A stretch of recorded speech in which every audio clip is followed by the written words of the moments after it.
Bonjour, je voulais vous proposer quelques vidéos pour aider les élèves à essayer de gagner des points lors de l'épreuve de maths du brevet des collèges.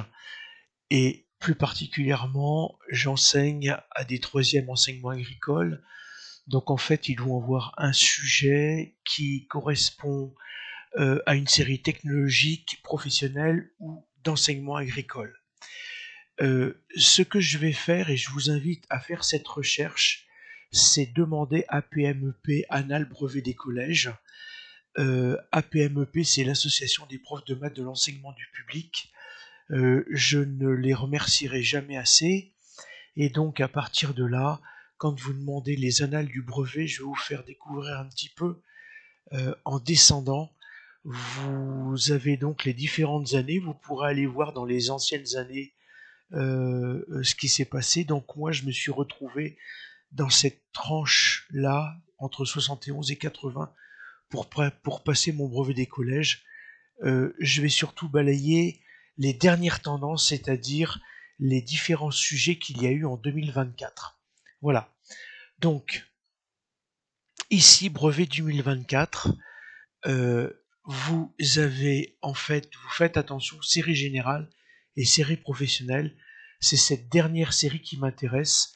Et donc, ce que je vais faire à chaque fois, vous allez voir, je vais prendre les différents sujets et quand j'ouvre, vous voyez que le premier exercice sur 20 points, donc c'est 20% des points, hein, un cinquième des points, c'est un QCM, un questionnaire à choix multiples. Et soit vous pouvez répondre tout de suite parce que vous savez, soit, et alors là je vous invite à jouer, même si c'est bébête ce que je dis, dans la mesure où vous pouvez vous retrouver, si vous ne savez pas, choisissez une question au hasard. Si elle est fausse, elle est fausse. Si elle est bonne, ça vous rapportera 3 points, dans la mesure où euh, ces réponses que vous donnez ne sont pas justifiées. Mais surtout, je voudrais vous montrer, donc avec un tout petit peu d'apport de cours, ou de rappel de cours, qu'il y a une grande partie des réponses que vous allez pouvoir retrouver grâce à la calculatrice si vous savez l'utiliser. Et donc à ce moment-là, la calculatrice, c'est un outil, mais je devrais pas dire ça, mais c'est quand on sait s'en servir, un outil d'anti-sèche légal. Donc je vais aller tout de suite au, au QCM, et puis ici, on va répondre, et puis je vais vous proposer différentes choses. Alors, on vous dit 1 million peut s'écrire. Donc en fait, vous avez le cours sur les multiples, mais le plus intéressant, c'est que si vous ne savez pas, eh bien vous tapez 1 million, donc avec 6 zéros, et puis vous demandez égal, et vous avez la touche ici qui va vous permettre d'avoir directement l'écriture scientifique. Et vous voyez que à ce moment-là, on vous dit que ça fait 1 fois 10 puissance 6. Donc dans le choix, bien entendu, ici, 1 10 puissance 6, c'est ici. Si vous êtes sur Casio, de la même manière, 1 million égale. Et si vous demandez l'écriture scientifique, alors c'est caché, hein, faut aller dans seconde configuration, à l'arrondi, donc en 3, en écriture scientifique en 2, vous demandez 3 chiffres significatifs, exécute, et la calculatrice vous dit 1 fois 10 puissance 6. Donc la bonne réponse, elle est là. Sur le plan d'une maison, une échelle au 1 centième, si une chambre mesure 3,4 cm de largeur sur le plan, sa largeur réelle est de 3,4 cm, 34 mètres, 3,4 mètres, 34 cm. Je pense que la logique fait que on va être à 3,4 mètres. Un tout petit rappel. Quand vous avez une échelle de 1 centième, cela signifie que vous avez la carte, la réalité, eh bien, 1 centimètre sur la carte correspond à 100 centimètres dans la réalité. Alors, s'il vous plaît, dans les conversions, 100 centimètres, c'est 1 mètre. Donc,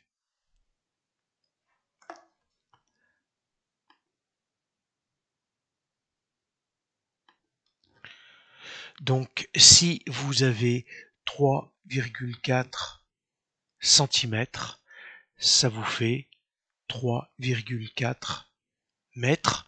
Donc la bonne réponse, c'est la numéro 3 encore une fois. Si on lance un dé équilibré à 6 faces, la probabilité d'obtenir un 6 est 2. Alors, en ce qui concerne les probabilités, vous n'avez qu'une seule formule à retenir. J'invite mes élèves à chaque fois à poser cette formule. Une probabilité, c'est le rapport d'un nombre de cas favorables par un nombre de cas possibles. Je vous rappelle donc qu'une probabilité, c'est une valeur comprise entre 0 et 1. Donc ici, j'ai une seule face 6, j'ai un cas favorable parmi 6 cas possibles. La bonne réponse, c'est un sixième. Une barre énergétique de masse 80 grammes contient 70% de sucre. La masse de sucre dans cette barre est 2. Alors, c'est un problème de règle de 3. Néanmoins, si j'ai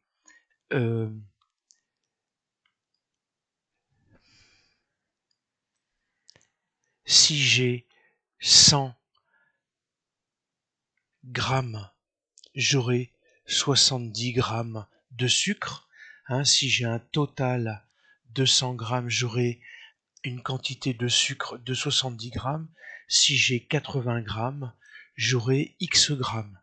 Donc en fait, en multipliant 100 fois X qui est égal à 80 fois 70, vous voyez que X vaut 80 fois 70 divisé par 100. J'ai un 0, 2 zéros au numérateur, je simplifie par 100 au dénominateur. Ça me fait donc 8 fois 7, 56. La bonne réponse, elle est là.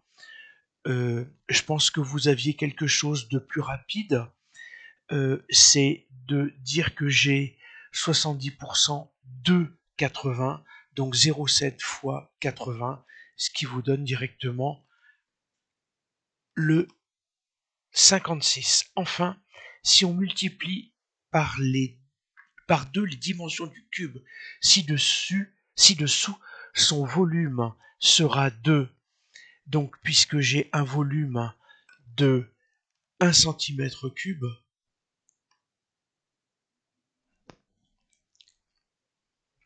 je vous rappelle que le volume du cube, c'est côté fois côté fois côté. Donc en fait 1 fois 1 fois 1. Si je multiplie maintenant chaque quantité par 2, ça me fait 2 fois 2 fois 2. J'ai donc un volume unitaire de 1. J'ai un volume unitaire de fois 2, 4 fois 2, 8. Donc j'ai en fait, ce qu'il faut se souvenir, c'est que j'ai un rapport de 8 pour 1. Alors, une chose intéressante, un rapport de distance.